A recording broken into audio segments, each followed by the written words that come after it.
청취자 여러분을 위해 준비한 오늘의 심층 분석 시작합니다.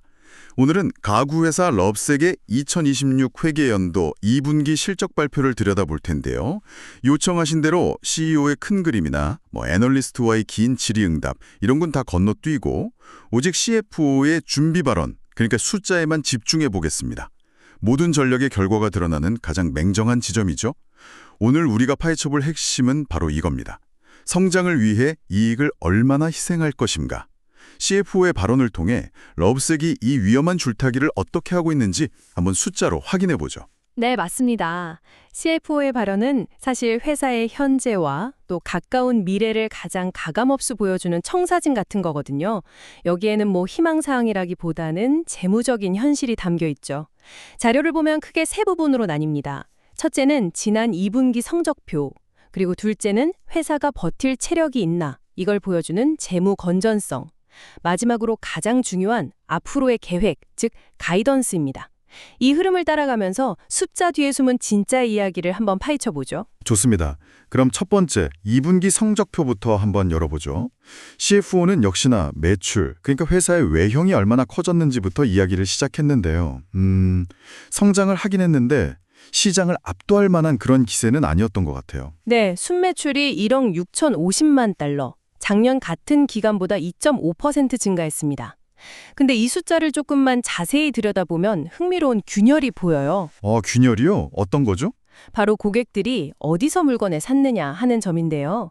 쇼룸, 그러니까 오프라인 매장 매출은 10.4%나 급증한 반면에 인터넷 매출은 4.1% 감소했어요. 같은 건 광고만 보고 살 게 아니라 직접 앉아보고 만져보고 사야 한다는 그런 본능이 다시 살아나는 걸까요?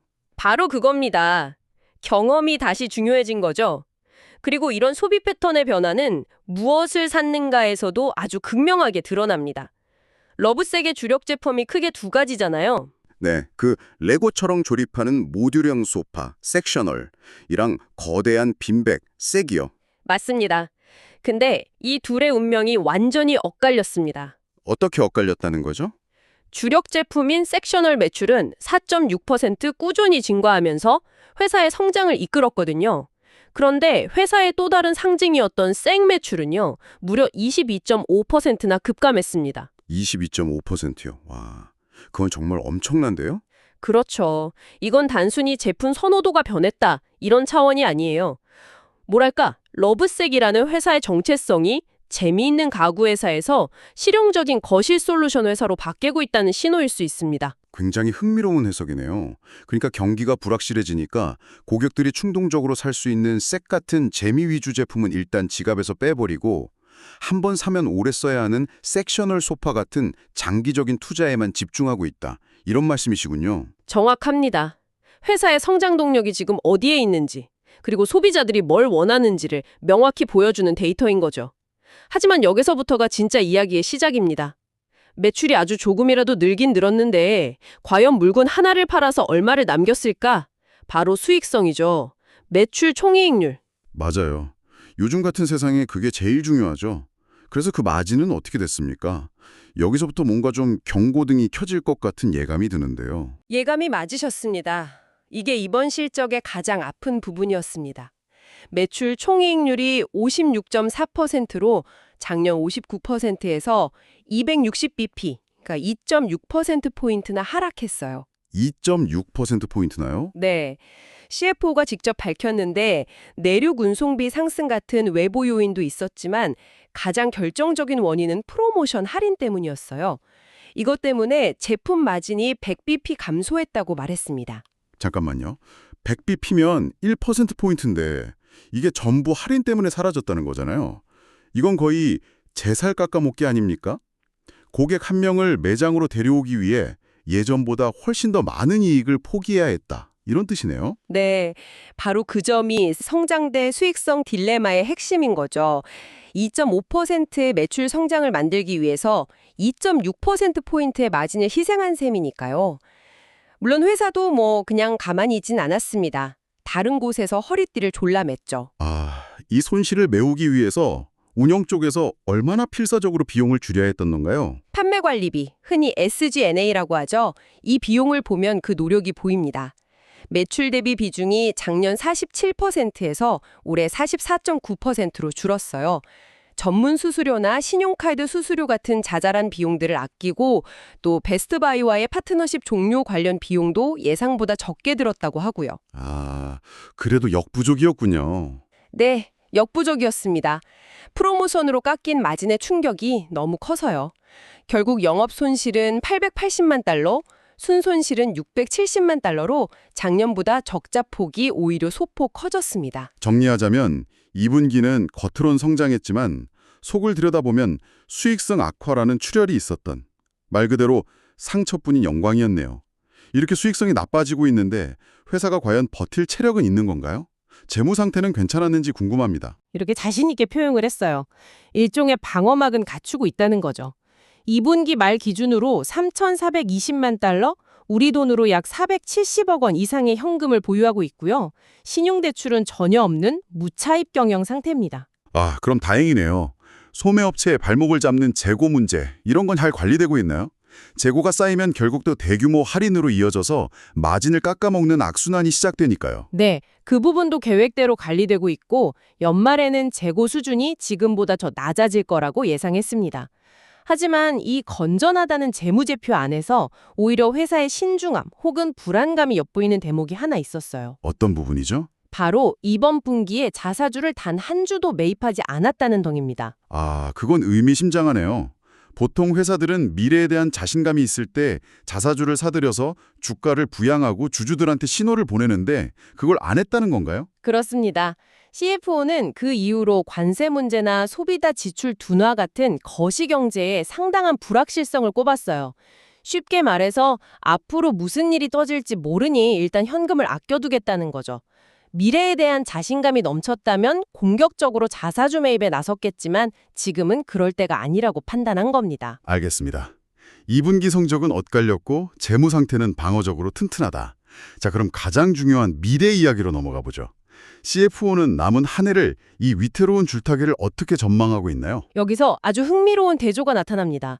CFO는 먼저 시장 전체에 대한 전망부터 밝혔는데요. 올해 전체 가구 시장이 약 5% 역성장, 즉 쪼그라들 거라고 가정한대요. 5%나요?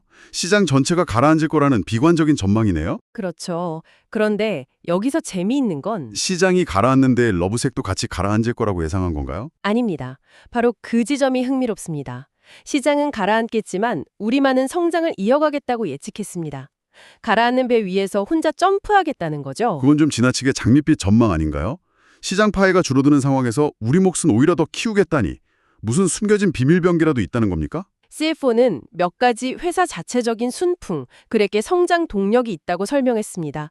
첫째는 최근 출시한 신제품 스너그라인의 마케팅이 이제 막 본격적으로 시작됐다는 점, 둘째는 마케팅 전략 개편, 셋째는 신규 쇼룸 확대, 그리고 마지막으로 작년 연말 쇼핑 시즌에 실적이 워낙 부진했기 때문에 올해는 상대적으로 실적이 좋아 보이기 쉬운 소위 말하는 낮은 비교 기반 효과도 언급했습니다.